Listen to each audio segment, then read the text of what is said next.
En esta oportunidad vamos a hablar del calor latente. El calor latente es la cantidad de calor que una sustancia absorbe o libera cuando cambia de estado sin alterar su temperatura.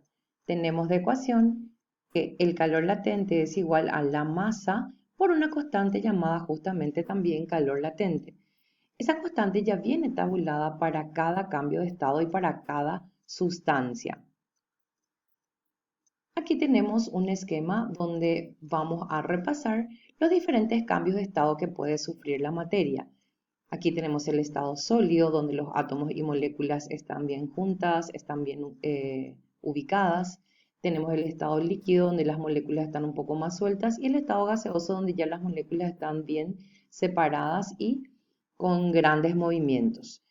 El paso del sólido al líquido se llama fusión, de líquido a gas se llama evaporación y el cambio directo de sólido a gas se llama sublimación. Los procesos inversos de gas a líquido se llama condensación, de líquido a sólido solidificación y de gas a sólido sublimación regresiva. Todos los procesos marcados con rojo son procesos endotérmicos, es decir, procesos que absorben calor. Y los procesos marcados con azul son procesos exotérmicos, es decir, que liberan calor. Las constantes de calor latente, representadas por la letra L, estas constantes pueden ser positivas o pueden ser negativas. Para los procesos endotérmicos, es decir, aquellos procesos que absorben calor, como la fusión, la evaporación y la sublimación, el calor latente es positivo. Y para aquellos procesos exotérmicos, es decir, aquellos que liberan calor, el calor latente es negativo.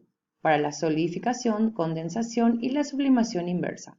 También es importante resaltar de que para procesos inversos se tienen los mismos calores latentes pero de signos contrarios. Por ejemplo, la solidificación, que es el proceso inverso de la fusión, tendrá el mismo valor pero de signo opuesto que el valor del calor latente de fusión.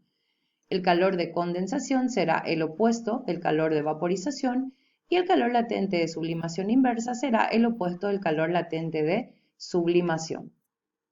Vayamos a conversar un poco sobre las unidades de medida del calor latente. El calor latente se puede medir en calorías sobre gramos o joules sobre kilogramos. Aquí tenemos las reglas de conversión. Para pasar de calorías por gramo a joules kilogramo, se multiplica por 4180 y viceversa, se divide entre 4180. Conversemos acerca también de los calores latentes del agua. Los calores latentes del agua para la fusión es de 80 calorías por gramo.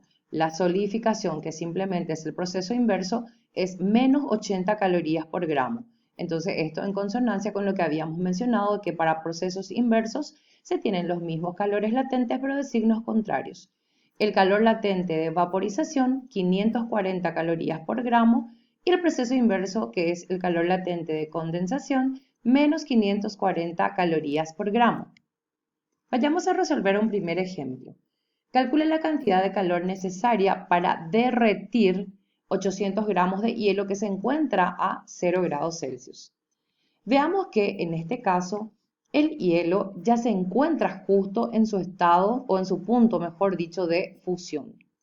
El punto de fusión del hielo es de 0 grados Celsius. Entonces, esta muestra de hielo ya está como para derretirse.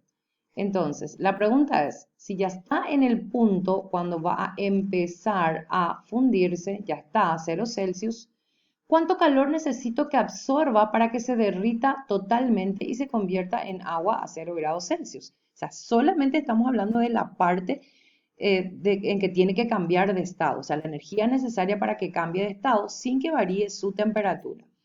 Entonces, el calor que se está solicitando es la cantidad de calor para que pueda fundirse. Entonces, masa por calor latente de fusión. Tenemos 800 gramos de hielo y el calor latente de fusión del agua es de 80 calorías por gramo. Entonces, el valor del calor latente que está expresado en calorías por gramo va con la masa cuando está en gramos. Esto nos arroja un resultado de 64.000 calorías. Ha salido un valor positivo, que también está de acuerdo con lo que habíamos mencionado, que la fusión es un proceso endotérmico, perdón. Resolvamos este segundo ejemplo. Determina la cantidad de calor que gana o pierde una muestra de 120 gramos de vapor de agua a 100 grados Celsius para condensarse totalmente y convertirse en agua a 100 grados Celsius.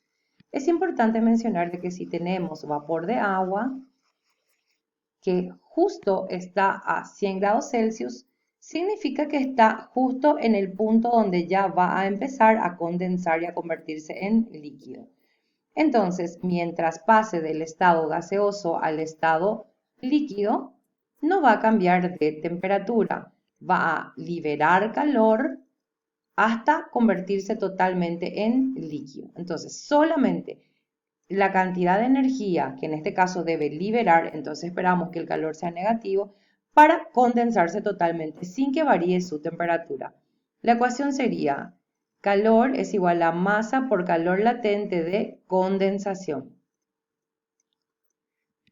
La masa es de 120 gramos y el calor latente de condensación del vapor es de menos 540 calorías sobre gramos.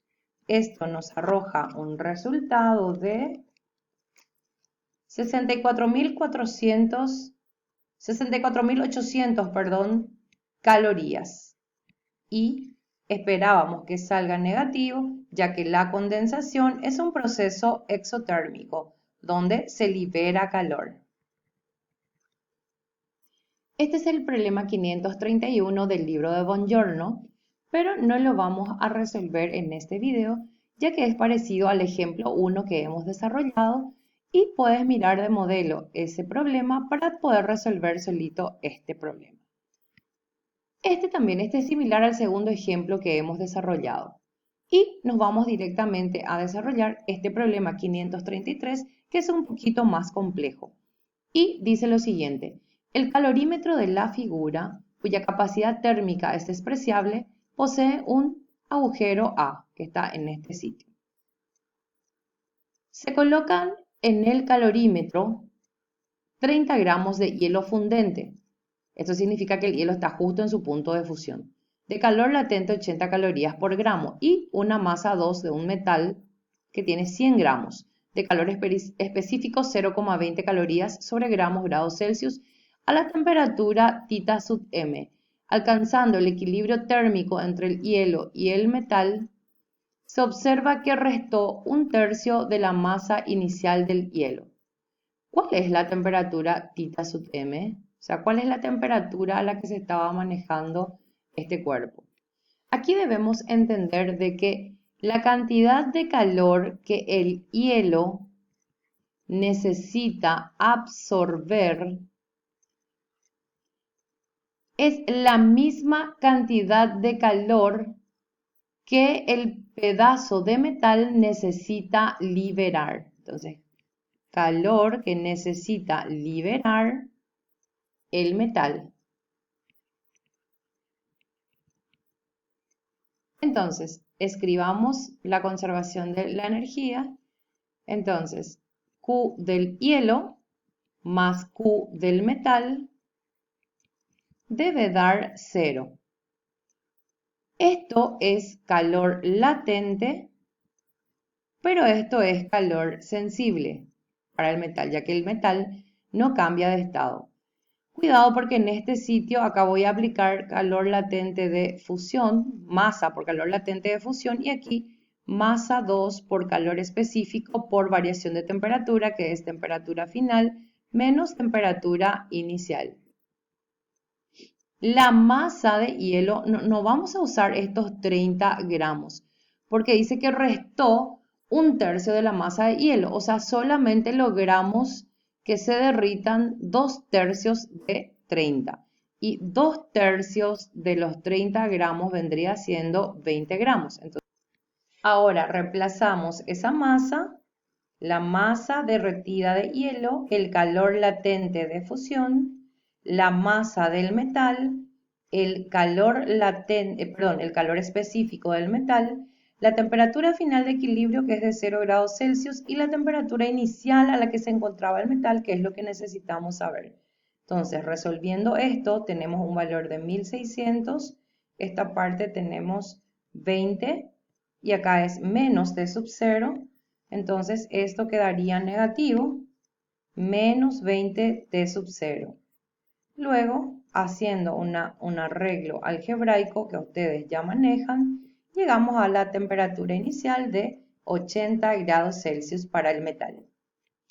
Nuestro siguiente problema es el problema 534 del libro de Bongiorno y dice lo siguiente: un cuerpo de cobre de 600 gramos de masa a la temperatura de 340 Kelvin es colocado sobre un bloque de hielo a 0 grados Celsius.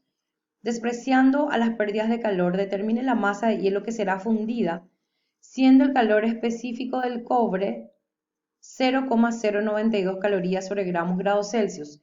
Calor latente de fusión del hielo, 80 calorías por gramo. Entonces, la situación es más o menos la siguiente. Tenemos un bloque de hielo. Sobre ese bloque se coloca un cuerpo de cobre. Entonces, esto es de cobre. Esto es el hielo, que el hielo está justo en su punto de fusión. Y el cobre tiene 340 Kelvin. Recordemos de que para expresar en Celsius una temperatura que está en Kelvin, basta con restarle 273.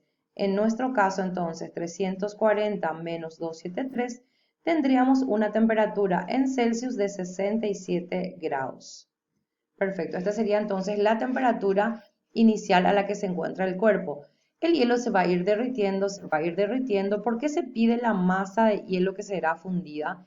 Porque como el cobre se va a ir enfriando y el hielo va a ir absorbiendo calor para derretirse, en algún momento el cobre va a entrar en equilibrio térmico con el hielo, o sea, va a adquirir también la temperatura de 0 grados Celsius. El calor ya no va a fluir y el hielo ya no se va a fundir. Ok, entonces, veamos, la cantidad de calor que el hielo debe absorber más la cantidad de calor que el bloque de cobre debe liberar debe ser igual a 0. Aquí estaríamos hablando de calor latente y aquí estaríamos hablando de calor sensible, que nosotros ya manejábamos por tareas anteriores. Reemplazando los valores, lo que yo quiero calcular es la masa de hielo que se funde. El calor latente es 80, la masa de cobre es 600, el calor específico 0,092. La temperatura final es 0 grados Celsius porque habíamos mencionado que llega al equilibrio térmico. Por lo tanto, T final menos T inicial. Arreglando un poco algebraicamente esto, resolvemos. Esto sería 80 más a 1. Toda esta parte me va a dar una cantidad negativa que voy a pasar del otro lado siendo positivo. 600 por 0,092 por menos 67. Sale menos 3698,4, pero del otro lado ya pasa positivo. 3600 es aquí. Entonces 3698,4. Finalmente 80 pasa a dividirle y tenemos una masa de 46,23 gramos para la cantidad de hielo que se derrite. Nuestro siguiente problema se trata de una sustancia que sufre tanto calor sensible como calor latente. Y dice así: un determinado metal posee calor específico 0,20 calorías sobre gramos Kelvin. En estado sólido, punto de fusión 1300 Kelvin, calor de fusión 50 calorías sobre gramos. Una muestra de ese metal posee una masa de 100 gramos y se encuentra inicialmente a la temperatura de 300 Kelvin. A la muestra se le proporciona calor hasta que se funda la mitad. Determine la cantidad de calor recibida por la muestra. Bueno, voy a esquematizar